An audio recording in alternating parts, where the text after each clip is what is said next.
Samantala sa kaugnay na balita, vaccination drive naman kontra rabies sa La Union, Pinaigting. Para sa detalye kasama natin, Idol Jam Victorio. 104.7 IFM. Report! Binigyang diin ng Provincial Veterinary Office sa La Union ang maagap na hakbang kontra rabies sa probinsya dahil sa mataas na bilang ng naitatalang kaso nito ngayong tag-init.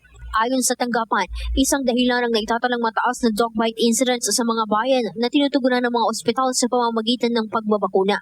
Dahil dito, tuloy-tuloy ang pagsasagawa ng libreng mass vaccination drives sa mga alagang hayop sa iba't ibang panig ng lalawigan, kasabay ng pagsisita sa mga nakawalang aso na maaaring nagpapabilis ng pagkalat ng rabies. Tiniyak na may sapat na supply ng bakuna sa mga opisina upang maabot ang target na 80% immunity laban sa rabies at maging rabies-free province sa taong 2030.